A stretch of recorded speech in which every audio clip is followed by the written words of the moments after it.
En el nombre del Padre, del Hijo y del Espíritu Santo. Amén. Tomado el Evangelio según San Lucas en el capítulo 4, versículos 16 al 30. En aquel tiempo Jesús fue a Nazaret, donde se había criado. Entró en la sinagoga, como era su costumbre los sábados, y se puso en pie para hacer la lectura.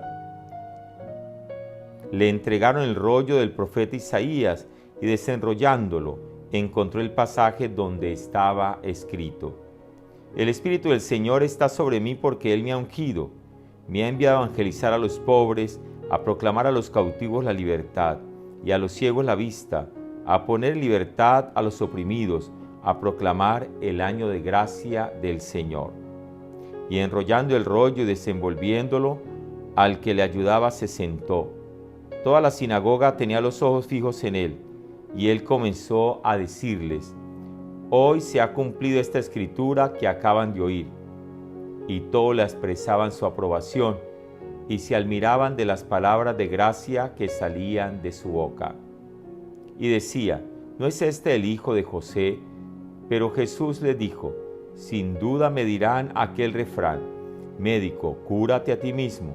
Haz también aquí en tu pueblo lo que hemos oído que has hecho en Cafarnaún. Y añadió: En verdad les digo que ningún profeta es aceptado en su pueblo.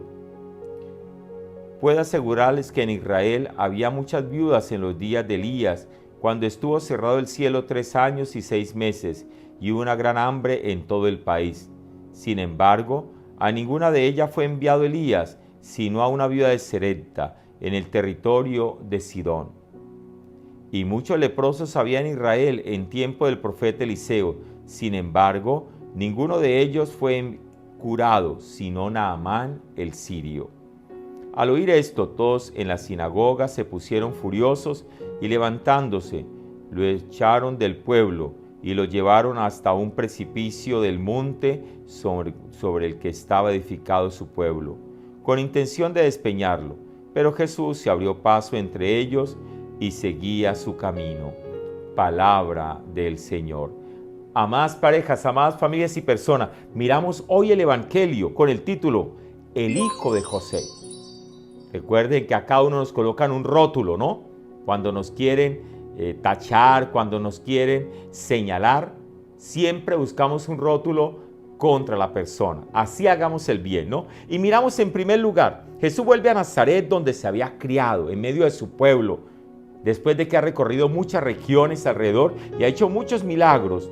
Y como de costumbre entró en la sinagoga, habló especialmente desde el pasaje que acabo de leer. El Espíritu del Señor está sobre mí, está diciendo es que Dios está en mí, es Él el que me conduce, el que está conmigo, porque es Él el que me ha ungido, ninguna otra persona me ha ungido, es el mismo Dios, está diciendo Jesús. ¿Y a qué lo ha enviado? A evangelizar a los pobres, ¿cierto? A los pobres. Y a veces pensamos que los pobres solamente son los que son pobres materiales. Y yo he descubrido a través de mi ministerio de más de 26 años que hay muchos ricos materiales que son pobres, porque el pobre es el necesitado de Dios, el que tiene una necesidad, sea material o espiritual, somos pobres. Por lo tanto, todos en el mundo somos pobres, ¿no? Porque necesitamos de Dios. Qué hermoso, ¿no? Y continúa diciendo: evangelizar a los pobres, a proclamar a los cautivos la libertad. ¿Qué es lo que nos mantiene a nosotros cautivos? ¿Qué es lo que nos mantiene a nosotros presos? Usted, papá, usted, mamá, ustedes, hijos. Cada uno de nosotros, ¿qué es lo que nos mantiene presos? ¿De quiénes somos presos? ¿O de qué situaciones somos presos? Y dice especialmente, y a los ciegos la vista. Son peor ciego, como dice Jesús, es el que no quiere ver. Y un ciego guiando a otro ciego, los dos caen en un hueco. Y es la realidad. Si queremos liberarnos, si queremos salir adelante, no podemos tener amistades que tengan los mismos problemas que nosotros, los mismos vicios. Tenemos que buscar personas diferentes para poder salir. Y continúa diciendo, dice, la vista a los ciegos, la libertad a los oprimidos y a proclamar el año de gracia. Vuelve otra vez, dice, la libertad a los oprimidos. Son muchos los presos y los oprimidos. ¿De qué estamos oprimidos cada uno de nosotros? Y miramos nosotros cómo todo el mundo se quedó estupefacto porque aprobaba la explicación de Jesús de una manera directa y contundente. Pero miramos el segundo punto. Algunos dijeron, pero ese es el hijo de José. O sea, ese nació en tal calle, sabemos que su papá es José, que su mamá es María. Miramos nosotros cuando no queremos creer en el otro, cuando no, porque nos da fastidio.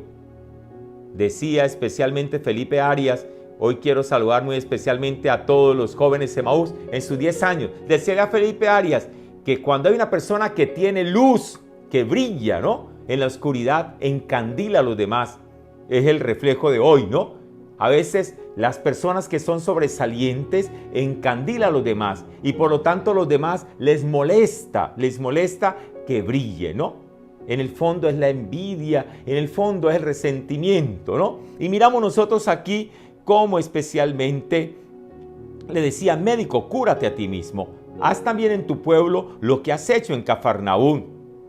Y le dice, Jesús le responde, no acepta de probarles el poder que tiene, el que es el Hijo de Dios. No, a Él vienen por fe, porque tienen fe. No porque Él les ha hecho una cantidad de milagros para que crean en Él. Los milagros son la confirmación de su fe. Y por eso especialmente Él dice, ningún profeta es aceptado en su propio pueblo. Y es la realidad, eso lo vemos a diario. Los primeros que no creen cuando alguien en la familia brilla son la familia, o en una diócesis, o en un pueblo, en una ciudad, son la misma gente. Pero fácilmente las otras personas aceptan, lógicamente, lo que el Señor produce en cada uno de nosotros. Y miramos en tercer lugar, cómo Jesús les habla. Había en Sarepta una viuda, y al cual solamente fue enviado el profeta Elías, y le ayudó allí, especialmente para que no murieran de hambre ella ni su hijo. Y también en la época de Eliseo, solamente mandó a Naamán el sirio, tantos leprosos que había, solamente curó a uno. Es que el Señor no viene a comprar a nadie, no viene a obligar a nadie, a demostrarle a nadie que realmente Él es el Salvador del mundo. Qué bueno, ellos se levantaron furiosos, quisieron matar a Jesús, despeñar a Jesús. Pero Jesús en su prudencia guardó silencio y dice, se escabulló entre la gente. Hoy nos enseña Jesús a ustedes y a mí a no ponernos a pelear con la gente. Aunque nosotros tengamos la razón, no debemos de pelear con la gente, no debemos de pelear. Dejémoslo, decía mi Santa Madre, démosle tiempo al tiempo y tiempo a Dios, que encontraremos la respuesta. Dios Todopoderoso los bendiga, los santifique, los proteja, los acompañe, los ilumine siempre, en el nombre del Padre, y del Hijo, y del Espíritu Santo. Amén. Recordemos, primero Dios y segundo la familia. No se olviden de orar por mí, que yo siempre oro por ustedes. Feliz día para todos.